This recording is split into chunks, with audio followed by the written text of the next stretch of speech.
The story begins in an upscale club where the atmosphere drips with wealth and carefully cultivated sophistication. A jazz singer finishes her performance to polite applause as Manuel Alvarez, the club's owner, watches from his central table with an expression mixing admiration and possession. He beckons her to join him, complimenting her performance with an enthusiastic bravissima and declaring himself a devoted fan of her exceptional talent.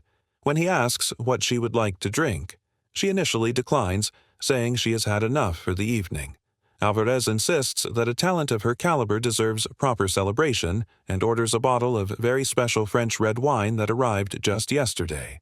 During their conversation, the singer reveals she moved from Florida to Chicago to chase her musical dreams. The conversation is suddenly interrupted when a young waiter named Akim, momentarily distracted, accidentally spills a small amount of wine near the guest. While the singer quickly offers forgiveness, Alvarez's demeanor shifts instantly to cold, controlled rage. He demands Akim look him in the eye and delivers a chilling lecture about how the customer is king, and anything less than perfection constitutes a personal insult to the establishment's standards. Alvarez turns back to the singer with his smooth, manipulative voice restored, telling her that she works for him now, a statement that feels more like ownership than employment. The scene shifts dramatically to Los Angeles, where Akim's brother Mark operates as an undercover LAPD officer alongside his partner, Phil. They are staked out in a vehicle waiting for a dangerous drug transaction. To pass time and mask underlying tension, Phil launches into a rambling monologue about his disastrous romantic life, lamenting his recent breakup with a woman named Coco. Phil notices the tattoo on Mark's finger displaying the name Akilah, belonging to Mark's ex-wife. The banter is cut short when their targets finally arrive, pulling up to meet with a drug dealer named Los and his silent, physically imposing associate, Jose. The meeting takes place in a desolate industrial area that Los disparagingly refers to as West Bumblefuck, complaining about the oppressive heat. Tension escalates when Los demands to see the cheese, meaning the money, before any product changes hands. Phil attempts to use humor to de-escalate, mockingly referring to Jose as Senor Gunshow, but the criminals are not amused. Realizing the deal is compromised, Mark and Phil reveal their identities as police officers, sparking a chaotic and violent shootout. Mark moves with lethal precision and speed, neutralizing the threats with seasoned combat skills. As the dust settles and suspects are secured, Phil ironically recites Miranda rights to an already incapacitated suspect, joking about whether the man even heard the warning or if he will have to repeat the entire process later. The adrenaline of the successful bust is quickly replaced by profound dread when Mark receives a phone call from his mother informing him that Akim has been killed in what local police are describing as a tragic accident. Mark returns to the island, a place that should feel like home, but now feels haunted by his brother's death. He attends Akim's funeral, where the local community gathers in collective grief. Akim was known for his infectious smile and kind nature, and his absence leaves a palpable void. During the service, Akilah, Mark's former wife and a prominent community member, delivers a powerful and unsettling eulogy. She speaks of the island as a gift from God, a paradise they are, blessed to inhabit, but her words carry a stern prophetic warning. She tells the congregation that the devil does not strike from afar. To Mark's surprise and immediate suspicion, Manuel Alvarez appears at the funeral with a group of associates. He approaches Mark's mother, Yvonne, offering hollow condolences, but Mark watches the exchange with a cold, analytical eye, sensing the insincerity behind Alvarez's polished exterior and the silent pressure he exerts even in a place of mourning. After mourners disperse, Mark speaks with his mother, who is broken by the loss of her youngest son. She tells Mark the island has changed, that it no longer feels like the safe haven it once was, and that authorities seem more interested in closing the case quickly than finding truth. Mark learns the official report claims Akim died in a simple hit-and-run accident, but his instincts as a veteran detective tell him otherwise. He decides to stay on the island and conduct his own investigation despite having no official jurisdiction and being surrounded by people who would rather the truth remain buried. Mark visits the police station to speak with his old friend Nate, now the local police chief. Nate expresses sympathy for Akim's death and admits their investigation has little to go on. He suggests the incident might be gang-related, explaining that crime has increased significantly on the island with gangs from neighboring islands coming to party and bringing drugs and violence. Mark examines the meager evidence Nate has collected, finding it woefully insufficient. When he presses for more information, Nate admits the department lacks the manpower and resources of LA.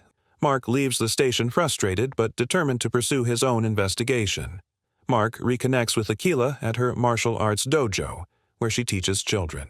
Their shared history is filled with unresolved tension and the pain of their past divorce, but they find common ground in their mutual desire for justice.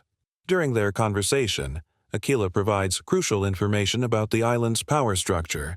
She explains that Manuel Alvarez, whom everyone calls the company, owns everything important on the island, including the bank, construction companies, and hotels. In less than 4 years, he has managed to control the entire economy. She notes that the only places gangs seem to avoid are businesses Alvarez owns, suggesting he controls them too, using them to scare the island population into compliance. Whether people like it or not, many rely on him to survive. Akilah reveals that 2 months ago, Hakeem took a job as a bartender at Club Luna, working directly for Alvarez. Mark declares he will do whatever it takes, starting with a visit to Alvarez himself. Mark confronts Alvarez at Club Luna, walking into the opulent establishment with single-minded determination. When security attempts to stop him, Alvarez intervenes, inviting Mark to sit down. Mark refuses both the seat and the offer of a drink. He asks directly if his brother worked there, and Alvarez confirms that yes. When Mark points out that his brother was killed the night he worked at the club, Alvarez takes offense at the implication. Mark makes clear he doesn't care what Alvarez thinks and demands to know what the fuck happened to his brother.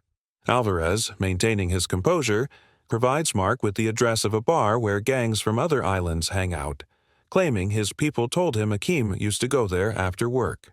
Mark warns Alvarez that changes are coming and suggests he move his business off the island. When Alvarez notes this sounds like a threat from an LA police officer, Mark responds that Alvarez apparently didn't do enough homework, otherwise he would be packing right now. Mark promises the weather is about to get very bad for Alvarez on the island. Following Alvarez's lead, Mark visits the gang bar, but he quickly realizes he's walking into a trap. When he tries to ask about his brother, the gang members become hostile and dismissive. One pulls a gun on him, and Mark is forced to defend himself in a brutal physical confrontation. He systematically dismantles the gang members with ruthless efficiency, breaking bones and demonstrating combat skills that shock the local thugs. During the fight, one gang member admits they were just told to fuck some dude up who was looking for his brother, confirming Mark's suspicion that Alvarez sent him into an ambush. More gang members arrive and chase Mark through the streets, but he manages to evade them despite being outnumbered and outgunned. The failed ambush makes clear that Alvarez sees Mark as a serious threat that needs to be eliminated. When the gang members report their failure to Alvarez, he is deeply disappointed. He orders them to go to Mark's mother's house and use her to flush him out. Mark, having anticipated this move, arrives at his mother's house ahead of the attackers. When the gang members break in, they find the house empty but evidence of recent occupation. Unknown to them, Mark has moved his mother to safety.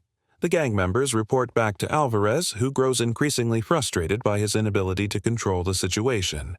Mark has proven far more dangerous and resourceful than Alvarez expected, and the criminal kingpin realizes he needs to escalate his response. Nate contacts Mark after the attack on his mother's house, warning him that this situation is much bigger than Hakeem. He explains that Alvarez's reach extends throughout the island's infrastructure and that challenging him openly puts everyone Mark loves at risk.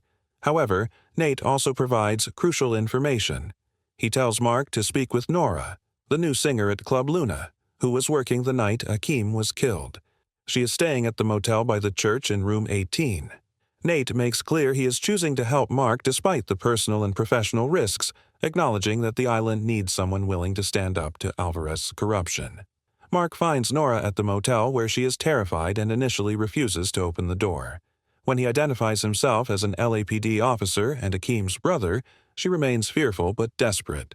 Mark promises he can get her off the island and to safety if she tells him what happened to his brother. He assures her that his partner Phil will meet her at the airport back in the United States and ensure her safety. Finally, Nora reveals the truth. Alvarez killed Akeem right in front of her because Akeem spilled some wine.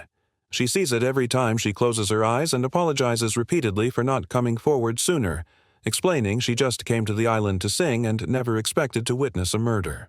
Mark thanks her for her courage and coordinates with Nate to get her off the island safely via boat to the airport.